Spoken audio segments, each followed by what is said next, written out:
I've been a motoring journalist for getting on for 20 years now, so I've made a living out of advising people what car they should buy to suit their particular needs. And with that in mind, you might well ask what car I drive myself. Well, just like anyone else, I have a very specific set of needs that I need my car to fulfill. And right now, they're fulfilled by this, a rather lovely 2006 Skoda Octavia vRS. Now, I bought this car a little over a year ago, and back in the day, it was Skoda's answer to the mighty Volkswagen Golf GTI hot hatch. Over the course of this video, I'm going to be taking you through why I chose this car, how well it suits my needs, and what it's been like to live with.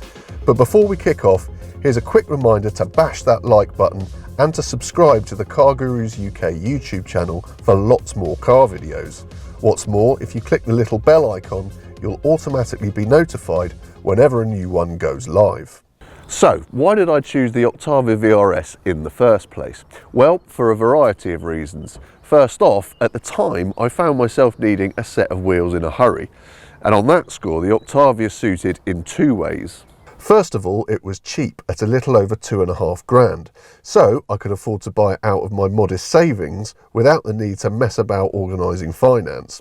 And also, because the car is such a great all-rounder, which we'll come on to later, it was always a really popular car, meaning there are loads of examples sloshing about on the used car market. What else did I need? Well, I've got two children, 6 and 4, so I needed something with at least 4 doors and enough space and practicality to deal with family life. And let me illustrate how it performs on that score by showing you a couple of photos.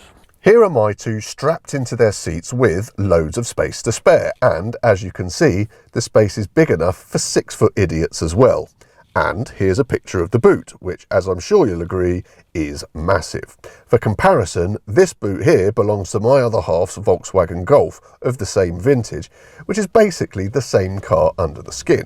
But as you can see, there is nothing similar about the boot space on offer.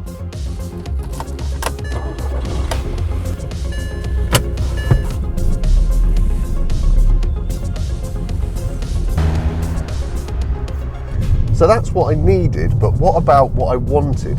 Well, I wanted something a bit likeable and a bit interesting, and for me, the VRS is both. And like most motoring journalists, I really enjoy my driving, so I also wanted something with a little bit of poke. And being the sportiest car in the Octavia range, the VRS comes with the same 197 brake horsepower turbocharged 2-litre engine found in the Golf GTI of the day. Now, the official figures of the day gave the 0 to 62 time at 7.2 seconds, but that was always conservative to say the least. I've tested loads of these things over the years, and every single one of them has come in appreciably quicker than that. And it's still fast today. Yeah, a few of those horses will have bolted over the years, but it's still flexible and eager at low revs, and when you rev it out, it's capable of some properly sizzling acceleration. I also wanted something that's fun in the corners, but with enough comfort that the kids would be happy, and as a result, quiet. And the VRS delivers there too, albeit only just. The ride is a little bit firm, not least because my car is fitted with the optional 18-inch alloy wheels rather than the 17s that were standard, but it's still forgiving enough to get away with. And when you put the car on a twisting back road, then yeah, you'll notice that the steering is a little bit slow by modern standards, but otherwise the car is grippy enough, sharp enough and responsive enough to let you have quite a lot of fun. And despite not having a huge amount of money to spend, I didn't want to do without too many creature comforts. Luckily, my car has air conditioning, remote central locking, sport seats with part leather upholstery, all-round electric windows, heated electric door mirrors and alloy wheels. On the safety front, there's also electronic stability control and a bunch of airbags. That's not a massive amount by modern standards, but on a car of this age, that's about everything you can reasonably expect. But there is one other area in which cars of this vintage feel their age even more, and that is in the area of infotainment. A CD player, an FM radio, and that's about it, and that doesn't really cut it in this day and age. So I decided to do something about it. Here's the original stereo, and instead I've replaced it with an aftermarket unit, the snappily named Pioneer SPH-DA230.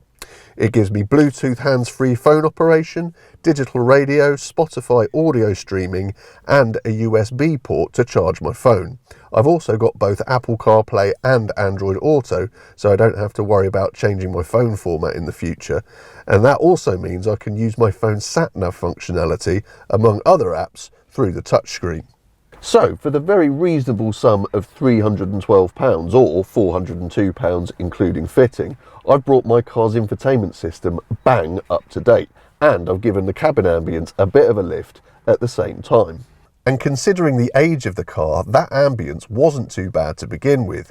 Yes, the design may be a wee bit dated, but its simplicity makes it really easy to use, and many of the materials are high grade enough to feel reasonably posh.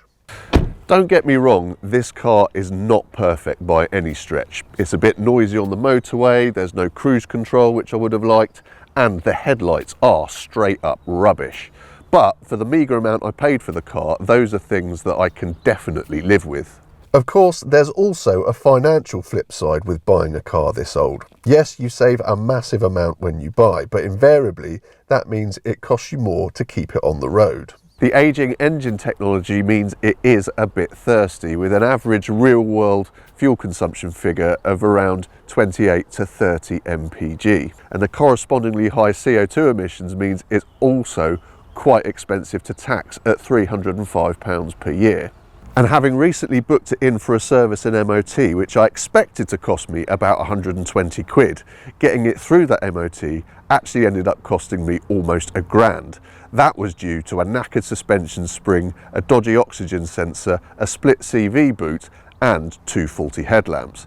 And even after replacing the headlamps, they're still absolutely rubbish. Other costs? Well, I've had to replace the front tyres once already, and you need to keep a can of engine oil handy and keep a keen eye on the dipstick, because the engine does consume quite a bit of the stuff. But having said all that, the reliability has generally been good so far, and the car hasn't yet let me down. But do you know what I really like about this car? It's that aside from the infotainment, the hefty maintenance costs, and the lack of driver assistance functions, this is a car that really doesn't feel its age. It's 15 years old, but everything that's good about this car, the space, the practicality, the fun, the comfort, the quality, the performance, is all the very same stuff that's good about the very latest Octavia vRS. Yeah, it's not as polished, but for £2,500 rather than more than 30, that is absolutely fine by me. If you like this video, then please do subscribe to this YouTube channel, because there is plenty more where that came from. And if you're thinking of buying your own Octavia vRS, then I can highly recommend visiting CarGurus.co.uk, where you can check out the best deals from top-rated dealers.